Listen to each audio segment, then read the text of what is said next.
Hi, I'm Keir Finlow-Bates, CEO of Chainfrog, and today I thought I'd answer the question that I occasionally get, and in fact I recently received an email. How are we going to deal with the problem of the ever-growing blockchain? So the issue here is that blockchains just get bigger, they don't get smaller. And over time, as more blocks are added and more transactions are packaged into the blocks, the size of the blockchain gets bigger and bigger. And people are seeing this as being a bit of a problem. And they talk about the fact, for example, that the Bitcoin blockchain is now approaching 200 gigabytes. In fact, probably by the time you're watching this video, it'll be over it. And that Ethereum, despite introducing a few measures to reduce the size of the blockchain, is now at 100 gigabytes for the fast node. And if you want to have a full node with everything, you're looking at about a terabyte of data. And an added problem for blockchain is because it's a peer-to-peer decentralized system, each of the nodes has to have a copy. So if you've got 80,000 Bitcoin nodes out there, that's 80,000 times 100 gigabytes of data being stored. Now, first a bit of history. Nakamoto himself was very worried about blockchain sizes, and he spent a lot of time optimizing the header sizes for blocks, which, as it turns out, was a waste of time because they're actually a very small part of the Bitcoin blockchain. It's the transactions now that are taking up the vast majority of space. So I think there's a few things to consider. Firstly, the cost of disk space is constantly dropping. Not at the same rate that processing power is increasing, but we're still looking at it being about 16 cents a gigabyte about 10 years ago, and we're now sort of dropping to below 2 cents a gigabyte, I think. So the cost of the disk space isn't a problem. Maybe it's more the bandwidth of syncing all these nodes that's a problem. And actually, if you look at the amount of data that, for example, Google or Amazon or Microsoft are storing, I mean, we're talking exabytes here.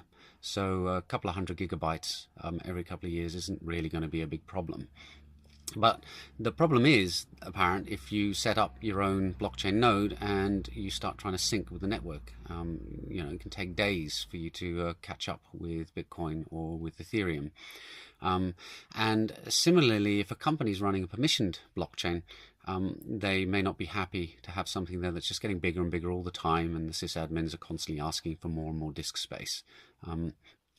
So especially if you're paying by the month for storing that kind of data.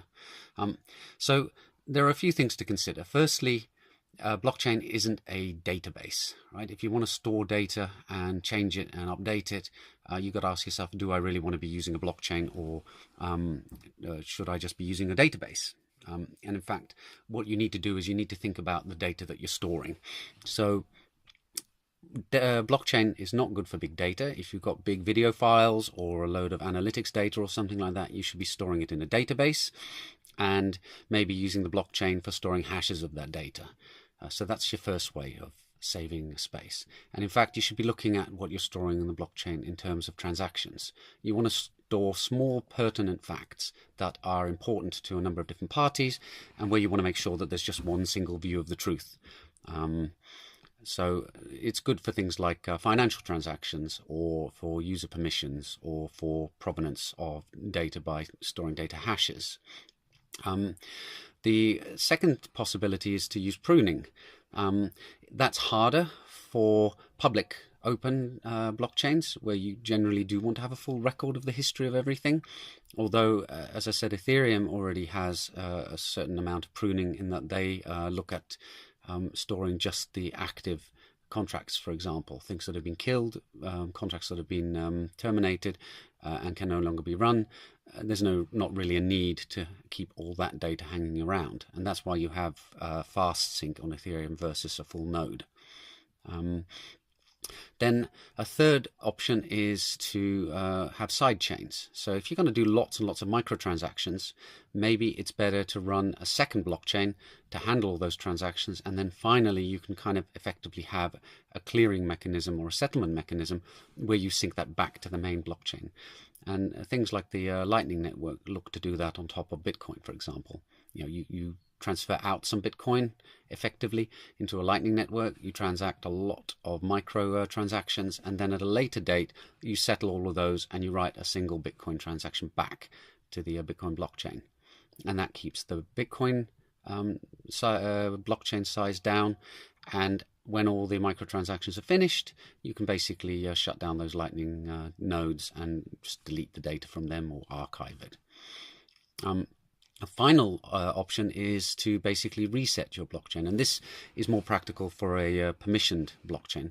A consortium can decide that on the first of each year, of the first day of each month, they're basically going to take a snapshot of the blockchain as it was. Everybody signs it, agrees this is the balance sheet for all the transactions on the blockchain. And then you don't need all the history of where it went from one person to another. You just need to have the final balance for everybody. And that allows you to kind of keep the size of the blockchain under control and keep it proportional to the number of users rather than proportional to the number of users and the time that it's been running. But I think fundamentally, the bigger problem here is that as human beings in this technological world, we're just producing more and more data. And it looks like that's not going to stop. We're just going to produce more and more data over time, and the way we're going to have to cope with it is by improving data storage systems. So that's my take on the problem of the ever-growing blockchain. I personally don't think it's as big a problem as some people believe it is, and in any case, there are solutions out there. I hope this has been interesting, and I hope to see you for the next video sometime soon. Bye-bye.